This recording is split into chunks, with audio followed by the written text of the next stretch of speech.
ഒടുവിൽ സർക്കാരിനെ ഇങ്ങനെ ഗൺ പോയിന്റിൽ നിർത്തി നമ്മൾ പൊടുന്നനെ വന്ന് ആവശ്യപ്പെട്ട് 300% വർധനവൊക്കെ ആവശ്യപ്പെട്ടാൽ എങ്ങനെ തരും? സർക്കാർ ഒപ്പമുണ്ട്, സർക്കാർ കൂടെയുണ്ട്. അടുത്ത ആഴ്ച ആരോഗ്യമന്ത്രി കേന്ദ്രത്തിൽ പോകുന്നുണ്ട്, ചർച്ച ചെയ്യാം. നിങ്ങൾ പോകണം, നിങ്ങൾ തിരിച്ചു പോകണം. മന്ത്രി പറയുന്നത് എന്റെ ആശമാരെ ഇങ്ങനെ വെയിലത്തും മഴയത്തും ഇരുത്തുന്നതിൽ വിഷമമുണ്ട്.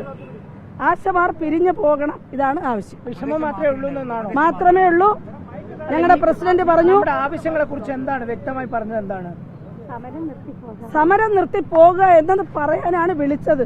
ചുരുക്കി പറഞ്ഞ ഞങ്ങൾ ചോദിച്ചു, 1 രൂപയുടെ പോലും വർധനവില്ലാതെ അതിനെക്കുറിച്ച് ചർച്ച ചെയ്യാതെ എങ്ങനെയാണ്? അത് സർക്കാരിന്റെ പ്രാരാബ്ധത്തെക്കുറിച്ച്, സാമ്പത്തിക പരാധീനതയെക്കുറിച്ച് മന്ത്രി എപ്പോഴും പറയുന്ന കാര്യങ്ങൾ, നമ്മളെപ്പോഴും കേട്ടുകൊണ്ടിരിക്കുന്ന കാര്യങ്ങൾ ആവർത്തിച്ചു എന്ന് മാത്രമേ ഉള്ളൂ. അതിനപ്പുറത്തേക്ക് ഒരു ചർച്ചയെ നടക്കുന്നില്ല. മറിച്ച് ജോലിഭാരത്തെക്കുറിച്ച്, നിങ്ങൾ അനുഭവിക്കുന്ന ബുദ്ധിമുട്ടുകളെ കുറിച്ചും ഒക്കെ അങ്ങനെ വാദോരാതെ സംസാരിച്ചു മന്ത്രി. ഉദ്യോഗസ്ഥർ രാവിലെ ചർച്ച ചെയ്ത NHMന്റെ ഡയറക്ടർ അടക്കം ആ ചർച്ചയിലുണ്ടായിരുന്നു. NHM ഉദ്യോഗസ്ഥരെല്ലാം ഉണ്ടായിരുന്നു. ഇപ്പൊ രാവിലെ ചെയ്ത ചർച്ചയിൽ നിന്നും എന്ത് വ്യത്യാസമാണ് ഇപ്പോഴുള്ളതിന് മറുപടി പറയാനില്ല. ഒരാവശ്യം പോലും പരിഗണിച്ചിട്ടില്ല. നമ്മൾ പറഞ്ഞ മറ്റു ചില ഇഷ്യൂസിനകത്ത് ഓർഡർ എടുക്കാം, പരിഹരിക്കാം എന്നൊക്കെ പറഞ്ഞ സൈഡ് ഇഷ്യൂസ്.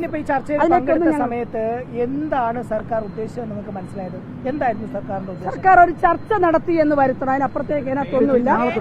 പേരിനൊരു ചർച്ച, അതായത് ഫെബ്രുവരി 15 മന്ത്രി വിളിച്ചു ചേർത്ത ചർച്ചയിൽ നിന്നും 1 ഇഞ്ച് പോലും മുന്നോട്ട് പോയിട്ടില്ലെന്ന് നമ്മുടെ പ്രസിഡന്റ് അവിടെ സൂചിപ്പിച്ചു.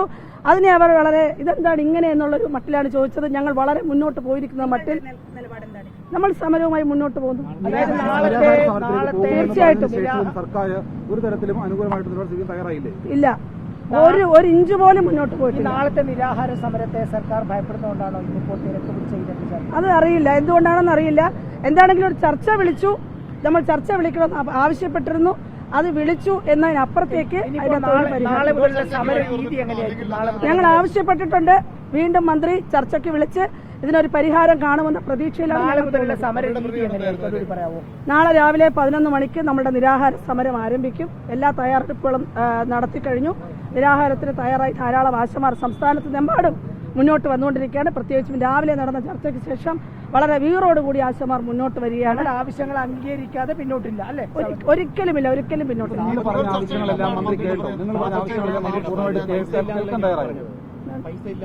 അതെ, സർക്കാരിന്റെ സാമ്പത്തിക പാത്രത്തെക്കുറിച്ച് മറ്റുള്ളവർക്ക് കൊടുത്ത കാര്യമൊന്നും നമ്മൾ ചോദിച്ചിട്ടൊന്നും അതിനകത്തൊന്നും ഒരു മറുപടിയില്ല. മറിച്ച് സാമ്പത്തിക പ്രതിസന്ധി അത് ആശമാർ മനസ്സിലാക്കണം എന്ന കാര്യം മാത്രമേ ഉള്ളൂ. മന്ത്രി വളരെ പ്ലീസിംഗ് ആയിരുന്നു. നിങ്ങളത് ഉൾക്കൊണ്ട് പിരിഞ്ഞു പോകണം എന്നുള്ളതാണ്.